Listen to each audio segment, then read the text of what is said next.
Hello दोस्तों, मैं पवन Kumar Chaudhary PKC classes में आप लोगों का पुनः स्वागत करता हूं। दोस्तों, आज हम क्लास 12 फिजिक्स का लेसन 5 लेकर आया हूं, जो इलेक्ट्रिक कंडक्शन चैप्टर है, वैद्युत चालन। उसका आज का जो हमारा टॉपिक है वो है अनुगमन वेग एवं वैद्युत धारा में संबंध है। अनुगमन वेग या अपवाह वेग भी इसी को कहा जाता है। तो इसके बीच में क्या संबंध होता है, इसके बारे में जो है हम लोग जानेंगे। तो उससे पहले सबसे पहले तो हम लोग ये जान लेते हैं कि जो अनुगमन वेग होता है ये क्या होता है। यहाँ पर देखिए, अनुगमन वेग या इसी को कहा जाता है अपवाह वेग भी कहा जाता है, अपवाह वेग। तो अनुगमन वेग होता है क्या कि जब किसी चालक भी, देखो यहाँ पर देखिए ऑलरेडी यहाँ पे एक चित्र बनाया गया है। एक क्या है, चालक तार है। इसको देखिए चालक तार बनाया गया है।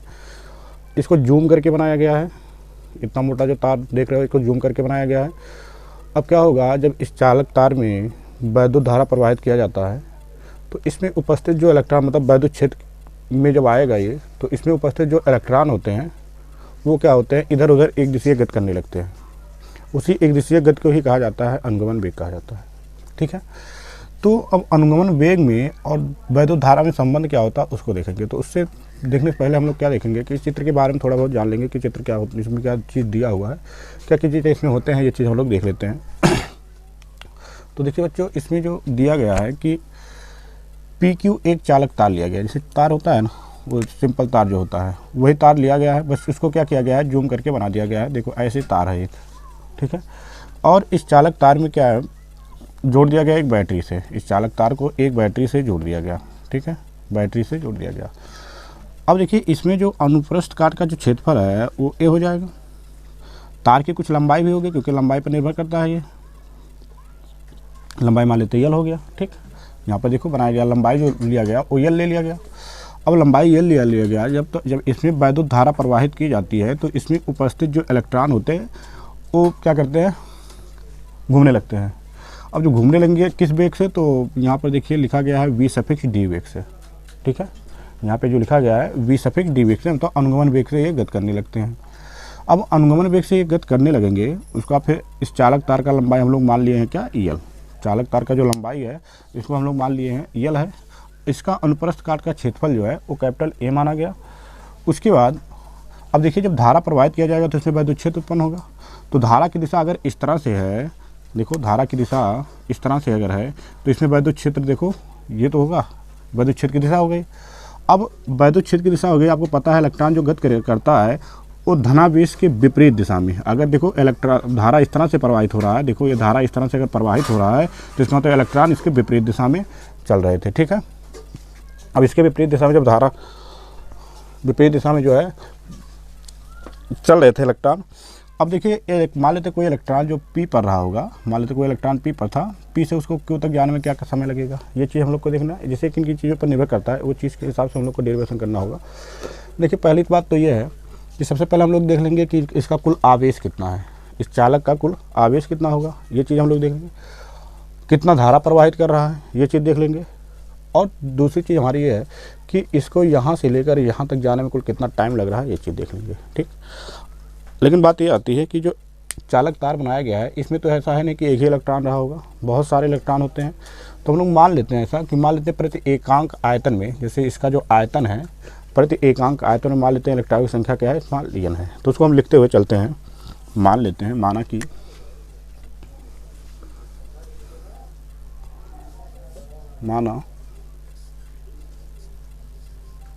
प्रति एकांक आयतन में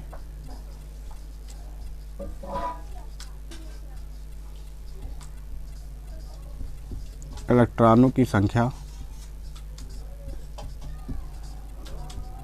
क्या मान लेते हैं, n है, स्मॉल n है, ठीक।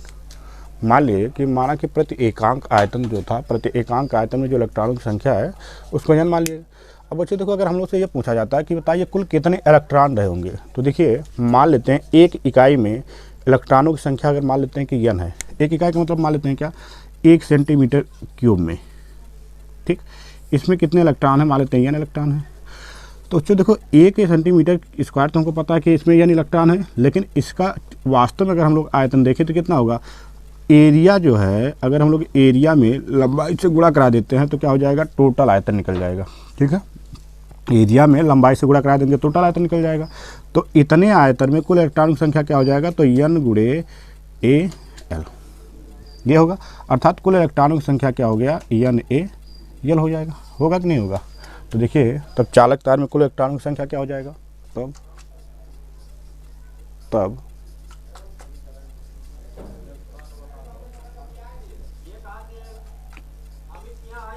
चालक तार में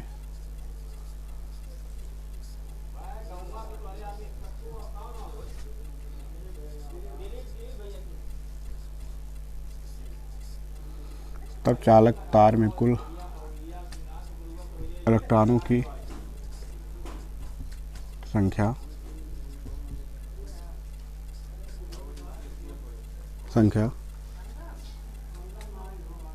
देखो कितना हो जाएगा, एक में बताया गया, देखो यहाँ पर 1 सेंटीमीटर क्यूब में n इलेक्ट्रॉन है तो कितना आपका आयतन है, AL है।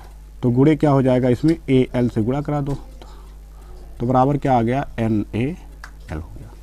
कुल इलेक्ट्रॉनों की जो संख्या आ गया बच्चों, वो आ गया क्या, NaL आ गया। ठीक है, अभी तक हम लोग को केवल पता है क्या, कुल इलेक्ट्रॉनों की संख्या पता चला। ठीक है, अभी तक जो पता चला हम लोगों को, कुल इलेक्ट्रॉनों की संख्या पता चला कि मतलब ये जो चालक तार था, इस चालक तार में अगर हम लोग से इलेक्ट्रॉनों की संख्या पूछता तो हम लोग बता सकते हैं कि कुल इलेक्ट्रॉनों की संख्या NaL है। ठीक, ये चीज़ आप लोग को समझ में आया होगा। अब हम तो ये तो पता कर लिए कुल इलेक्ट्रॉनों की संख्या कितना है, लेकिन बच्चों देखिए यहाँ पे तो बहुत सारे इलेक्ट्रॉन होते हैं, लेकिन जो इलेक्ट्रॉन P पर है उसको P से Q तक जाने में कुल कितना टाइम लगेगा, वो टाइम को हम लोग देखेंगे। P से Q तक जाने में इलेक्ट्रॉन द्वारा लगा समय जो होगा, क्या होगा, वो चीज़ निकाल लेते हैं। देखो यहाँ लिख देते हैं,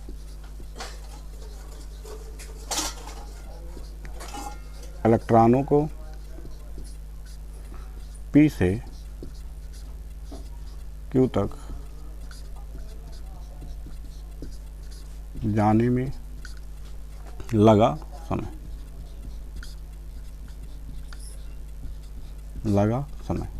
देखिए समय अगर हम लोग को याद करना, इसको देखिए आगे लिख देता हूँ, NaL।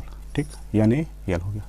तो लगा समय क्या होगा, देखिए T इक्वल टू क्या हो जाएगा, लगा समय T इक्वल टू, आप लोग पढ़े हैं, देखो स्पीड जो होता है, स्पीड इक्वल टू क्या होता है, distance by time. Distance by क्या होता है, टाइम होता है। ये होता फार्मूला। तो टाइम हमको ज्ञात करना होगा, तो टाइम इक्वल टू क्या हो जाएगा बच्चों, तो हो जाएगा ये डिस्टेंस बाई स्पीड हो जाएगा। ठीक है, तो देखिए टाइम क्या हो जाएगा, डिस्टेंस तो आपका क्या है, L है, लेकिन आपका स्पीड क्या लेंगे, तो अनुगमन वेग से चलना है ना, तो अनुगमन वेग से चलते हैं तो v सफिक्स d ही लेंगे, तो टाइम भी पता चल गया। ठीक, अब तो हमको ये तो टाइम पता चल गया। अब हम लोग ये देख लेते हैं कि जब हम लोग इसको धारा दिए थे तो कितना धारा दिए थे, वो धारा ज्ञात करना होगा। लेकिन उससे पहले हम चालक तार का पर आवेश देख लेते हैं। ठीक है, उससे पहले हम लोग क्या देख लेते हैं, चालक तार पर कुल आवेश देख लेते हैं। क्या, चालक तार पर कुल आवेश, जिसको बोलते हैं कि हम लोग मान लेते हैं Q है।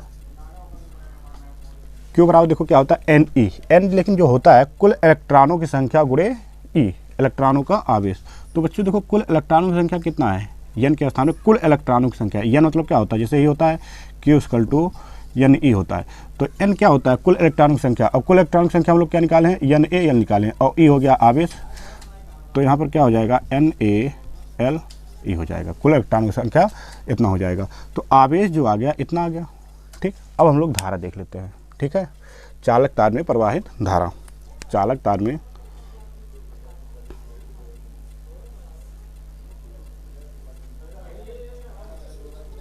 मान लेते हैं, माना कि चालक तार में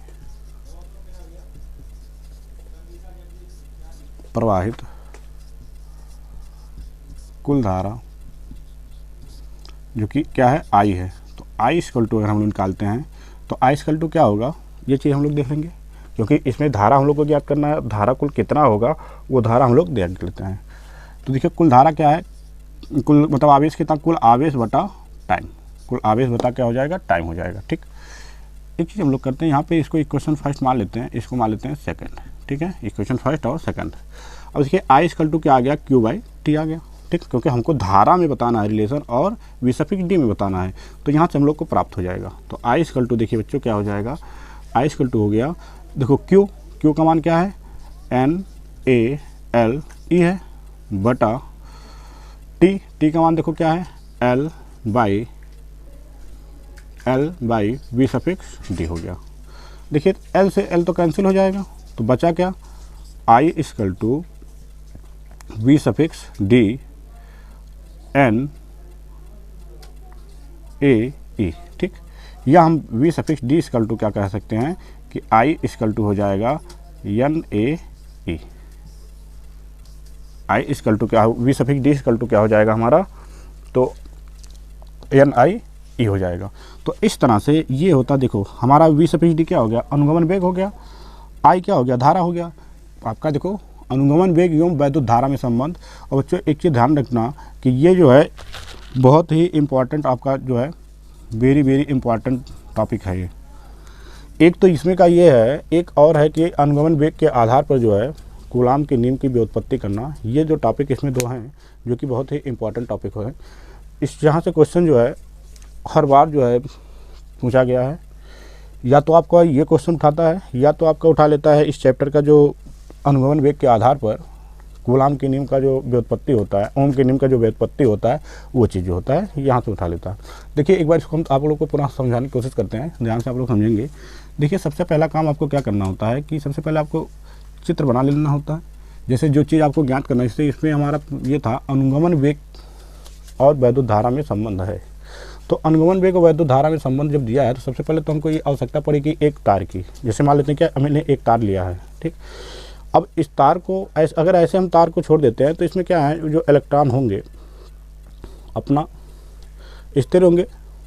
लेकिन जब इसको हम क्या करते हैं, किसी बैटरी के माध्यम से इसको जोड़ देते हैं। देखो यहाँ पर वही चीज़ किया गया है कि इसमें किसी बैटरी के माध्यम से इसको जोड़ देंगे तो क्या होता है कि इस चालक तार में जो उपस्थित इलेक्ट्रॉन होते हैं वो मूवमेंट करने, मतलब मूविंग होने लगते हैं, मतलब चलने लगते हैं, वो मूव करने लगेंगे। और जब मूव करने लगते हैं तो वहाँ पर क्या होता है, जैसे यहाँ पे अगर धारा प्रवाहित होने लगता है जब इसमें, तो इसमें इलेक्ट्रॉन चलने लगते हैं कुछ। लेकिन एक चीज़ और होता है कि ये चालक तार जो होता है, ये लंबाई इसकी कितनी है वो चीज़ हमको पता होना चाहिए, लंबाई पता होना चाहिए। और दूसरा चीज़ हमको ये पता होना चाहिए कि इसका अनुप्रस्थ क्षेत्रफल कितना था, परिच्छेद क्षेत्रफल कितना था, ये चीज़ हमें पता हो जाना चाहिए। तो इतना चीज़ हमने लिया कि एक तार ले लिया। देखो यहाँ पर एक तार लिया जिसका अनुप्रस्थ क्षेत्रफल कितना था, परिच्छेद क्षेत्रफल ए था, और तार की लंबाई जो थी वो कितनी थी, एल थी। ठीक, हमने क्या किया, एक बैटरी लिया, ये आपका जो देख रहे हो एक क्या है, बैटरी है। एक बैटरी लिया और बैटरी का जो धन सिरा था इस तरह से इसको जोड़ दिया और ऋण सिरा इस तरफ जोड़ दिया, पी की तरफ जोड़ दिया। जब धारा हमने प्रवाहित किया तो देखा कि इसमें इलेक्ट्रॉन क्या कर रहे हैं, मूव करने लगे, इलेक्ट्रॉन गति करने लगे। और वो वेग उनका जो था वो था अनुगमन वेग वी सफिक्स डी था। ठीक है, तो हमें सबसे पहले तो ये पता कर लेना होगा कि इसमें कुल इलेक्ट्रॉनों की संख्या कितनी रही होगी। पहले इलेक्ट्रॉन देख लेंगे, जो चालक तार का हमने प्रयोग किया है उस चालक तार का में कुल कितने इलेक्ट्रॉन हैं वो चीज़ हमें पता चाहिए। तो देखिए जो सबसे पहले तो इलेक्ट्रॉन को पता करने के लिए हमें तो ये पता होना चाहिए था कि इसका टोटल एरिया वो जो है क्षेत्रफल कितना, मतलब ये आयतन कितना है, वो आयतन हमको देखना होगा। क्योंकि जब तक हमें आयतन नहीं पता होगा तब तक हम ये नहीं डिसाइड कर सकते हैं, ये नहीं बता सकते हैं कि उसमें कुल टोटल कितना इलेक्ट्रॉन रहेंगे। अगर हमको आयतन पता चल जाता है और ये भी हमको पता चल जाता है कि प्रति यूनिट में जो है, प्रति इकाई में या प्रति एकांक आयतन में इलेक्ट्रॉनों की संख्या कितनी है, अगर ये चीज़ हमको पता है तो टोटल में कितना होंगे वो चीज़ भी हम पता कर लेंगे। ठीक है, तो हमने ये देखा कि मान लेते हैं ऐसा कि प्रति एकांक आयतन में इलेक्ट्रॉनों की जो संख्या था मान लिया स्मॉल एन है। ठीक है, मान सकते हो उसको। और तब चालक तार की जो कुल संख्या जो होगा वो क्या हो जाएगा, तो देखिए एन ए एल हो जाएगा। कैसे ए एल होगा, ए एल इसलिए किया गया क्योंकि ए एल जो है आपका टोटल आयतन है, किसका, चालक तार का। ये तो टोटल आयतन पता चल गया इसका, और जब आयतन पता चलेगा तो उसमें इनसे गुणा करा देंगे तो ये क्या पता चल जाएगा, कुल इलेक्ट्रॉनों की संख्या। चालक तार जो है, ये चालक तार जो यूज किया गया जिसकी लंबाई एल है, उस चालक तार का अगर हम लोग देखें कि उसमें कुल कितने इलेक्ट्रॉन रहे होंगे, तो कुल इलेक्ट्रॉनों की संख्या उसमें पता चल गया क्या है, NaL हो गया। फिर बच्चों हम ये देखेंगे कि जो इलेक्ट्रॉन P पर रहा होगा, उस इलेक्ट्रॉन को इस चालक तार से बाहर जाना हो अर्थात Q तक जाना हो, तो उसको वहाँ से वहाँ तक जाने में अगर वो अनुगमन वेग से जा रहा है, तो अनुगमन वेग के से अगर ये Q तक जाता है तो कितना टाइम लेता है, और टाइम को हम लोग देख लेंगे। तो हमने ये देखा कि टाइम उसका जो लगा L/V∗D। यल ये हो गया, उसकी दूरी हो गई यहाँ से यहाँ तक का, P से Q तक की दूरी देखो जो कि यल माना गया है, और जिस वेग से चल रहा है वेग ले लिया गया, ठीक है। उसके बाद फिर हम ये देख लेते हैं कि इस चालक तार पर कुल आवेश कितना होगा, चालक तार का आवेश कुल कितना होगा, जो कि हम लोग निकाल लिए QNE होता है, आप लोग पढ़े होंगे, Q = होता है NE होता है। N जो होता है कुल इलेक्ट्रॉनों की संख्या है, N जो मान लेते हैं कैपिटल मान लेते हैं, कुल इलेक्ट्रॉनों की संख्या है, और E हो गया इलेक्ट्रॉन का आवेश हो गया। तो कुल इलेक्ट्रॉनों की संख्या हम लोग जो कि इतना निकाले हुए थे, इसमें आवेश से गुणा करा दिए तो ये Q निकल गया, ठीक। अब हम लोग ये देखेंगे बैटरी के द्वारा कितना धारा जो प्रवाहित किया गया। तो धारा हमने देखा कि IQ/T। अब Q का मान, T का मान रख दिया। यहाँ पर हम लोग लिख सकते हैं कि समीकरण नंबर कितना से आया है, एक से, व समीकरण नंबर 2 से। तो इस तरह से हमारा ये निकल गया I और अनुगमन वेग में संबंध जो था, जो कि आप लोग को बता दिया गया। तो दोस्तों जो हमारा यह टॉपिक था ये तो कंप्लीट हुआ। अगला टॉपिक जो हमारा होगा वो ये होगा कि अनुगमन वेग के आधार पर ओम के नियम का व्युत्पत्ति किस तरह से होता है, वो चीज़ जो है, जो कि बहुत इंपॉर्टेंट टॉपिक वो भी है। तो बच्चों आज के लिए हमारा इतना ही है। अगर आपको वीडियो पसंद आता है तो वीडियो को लाइक शेयर जरूर कीजिएगा और चैनल को सब्सक्राइब कीजिएगा। तो चलिए बच्चों आज के लिए इतना ही। जय हिंद, जय भारत।